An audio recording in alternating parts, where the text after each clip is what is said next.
পিঠাপুলির আয়োজনে আজকে থাকছে খুবই সহজ মজার একটা পিঠা রেসিপি।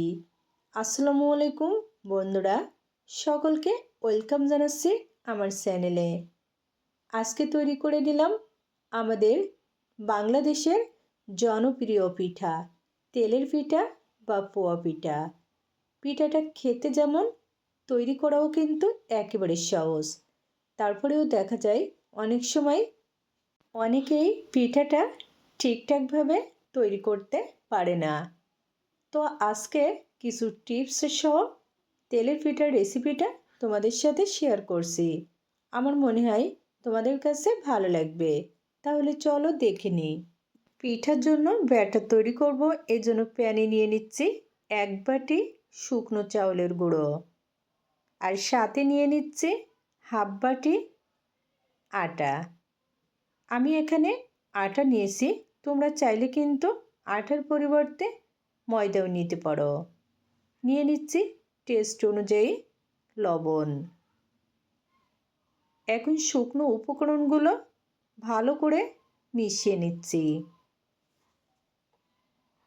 বন্ধুরা, তোমরা চাইলে কিন্তু শুধুমাত্র শুকনো চাউলের গুঁড়ো দিয়েও তেলের পিঠাটা তৈরি করতে পারো। তবে শুকনো চাউলের গুঁড়োর সাথে যদি একটু আটা কিংবা ময়দা দেওয়া হয়, তাহলে কিন্তু পিঠাগুলা অনেক বেশি সফট হয়।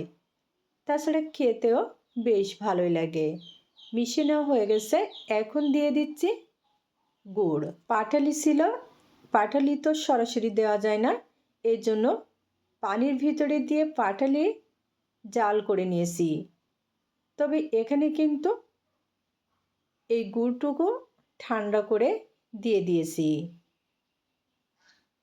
এখন একটু সময় নিয়ে মিশিয়ে নিচ্ছি। এমনভাবে মিশিয়ে নিতে হবে যেন এর ভিতরে কোনো রকম দলা না থাকে। আর এখানে ব্যাটার তৈরির জন্য কতটুকু পানি লাগছে তো সবশেষে বলে দিব। নিয়ে নিচ্ছি নর্মাল পানি। এই ব্যাটার তৈরির জন্য কিন্তু কোনো রকম কুসুম গরম কিংবা গরম পানি দেওয়ার দরকার নেই। আর সবটুকু পানি একসাথে দেওয়া যাবে না, অল্প অল্প করে দিয়ে ব্যাটার তৈরি করতে হবে।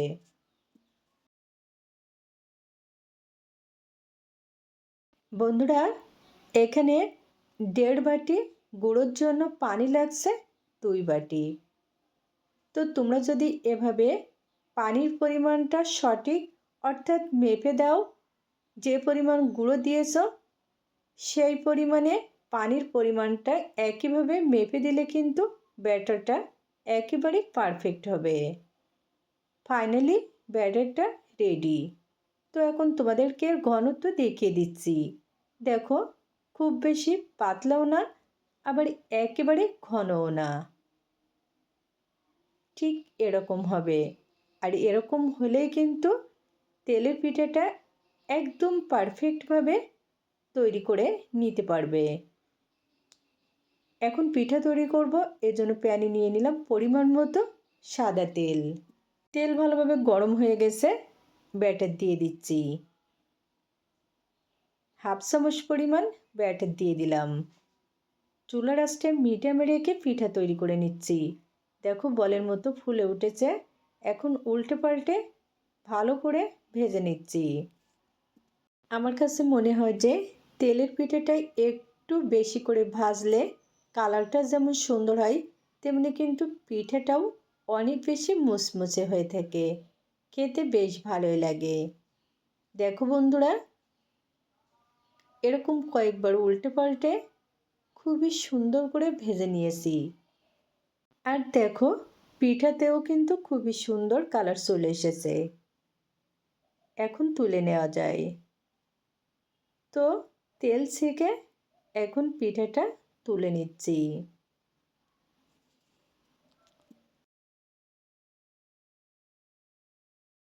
আজকে কিন্তু খুবই সহজভাবে তেলের পিঠার রেসিপিটা তোমাদের সাথে শেয়ার করার জন্য চেষ্টা করেছি। আমার মনে হয় তোমাদের কাছেও ভালো লেগেছে। যদি ভালো লাগে অবশ্যই একবার হলেও তৈরি করে দেখবে।